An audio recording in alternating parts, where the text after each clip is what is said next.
Pessoal, tudo bom com vocês? Hoje eu vou passar para vocês um tema que é o segundo reinado, a primeira fase, primeira parte do segundo reinado. Presta atenção.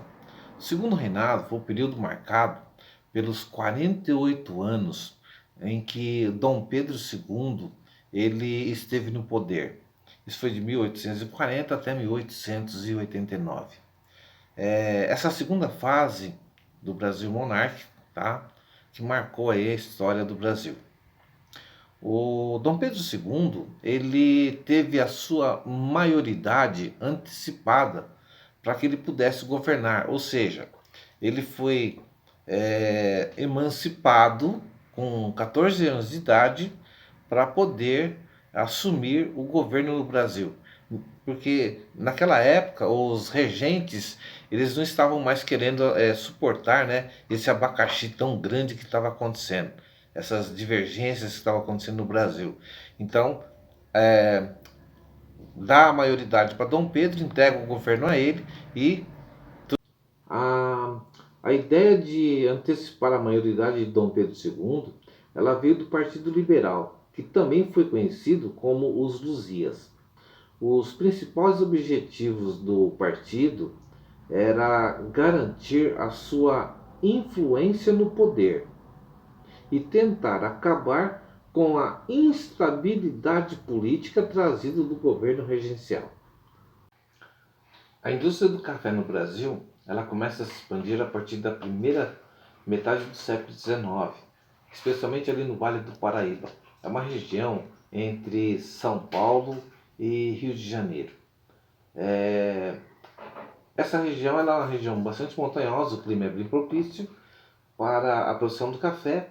E uma coisa muito importante, a mão de obra que era utilizada nessa época era mão de obra escrava. Olha só, na segunda metade, né, do século XIX, a região que começa a ter uma maior produtividade cafeeira é a região oeste do estado de São Paulo. Essa região, ela é uma região de terra roxa, bastante propícia para a produção cafeeira. E a mão de obra utilizada nessa região é a mão de obra de imigrantes, principalmente os italianos, quando vieram para trabalhar aqui nas lavouras do estado de São Paulo. No começo do segundo reinado, a ascensão dos liberais que apoiavam aí o Dom Pedro II aí assumindo o poder, logo foi interceptado por escândalos políticos, principalmente aí a chamada eleição do cacete. Tomaram por noticiários, né, de fraudes e muitas agressões físicas que garantiriam aí a vitória dos liberais. Em resposta, aconteceu alguns levantes, principalmente aí em Minas e São Paulo, que também não teve assim tanta expressão, né, política e tal. Nesses dois estados, o levante foi logo contido aí pelas forças nacionais. Entretanto, veja só, lá em Pernambuco, onde aconteceu aí essa revolta, ela teve um impacto bem maior, onde os revolucionários, né, tiveram aí uma maior expressão. Por quê? Olha, veja só, lá em 1840, os radicais lá de Recife se manifestaram aí através do jornal Diário Novo, que ficava localizado lá na Rua da Praia. Por isso que chama a Revolta Praieira, tá? Por causa do jornal que fez essa divulgação, tá? Entre as principais medidas que esses liberais defendiam estavam aí a liberdade de imprensa, já naquela época, né, falar de liberdade de imprensa, que nós estamos falando ainda hoje, a extinção do poder moderador, o fim do monopólio comercial dos portugueses, mudanças socioeconômicas e a instituição do voto universal. Mesmo não tendo um caráter assim socialista, este grupo político ele foi claramente influenciado por alguns socialistas sonhadores, tá? Lá do século XIX, como o Pierre José, o Proudhon, o Robert Owen e o Charles Fourier.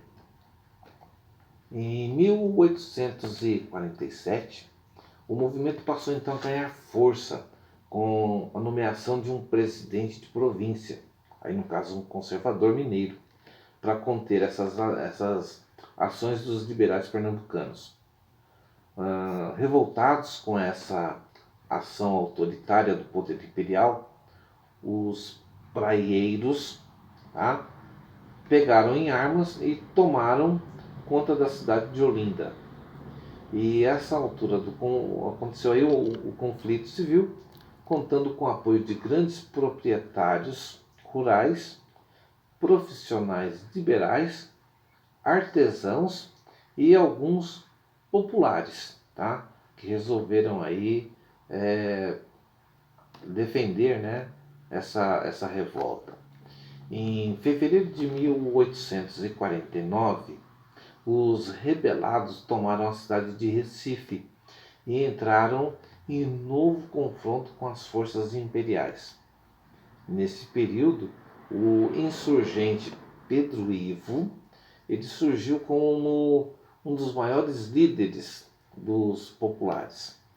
Entretanto, a falta de apoio de outras províncias acabou aí desarticulando o movimento pernambucano, onde ele perde força.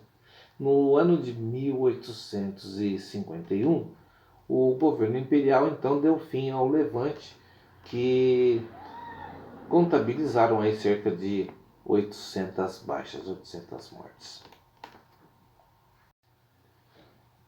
Então, aí, veja, na próxima aula, eu quero falar para vocês sobre a Guerra do Paraguai, tá? Mas é um outro conflito que aconteceu no Brasil e que nós tivemos aí um grande prejuízo também, né? O que vai trazer muitas consequências para o nosso imperador, tá bom?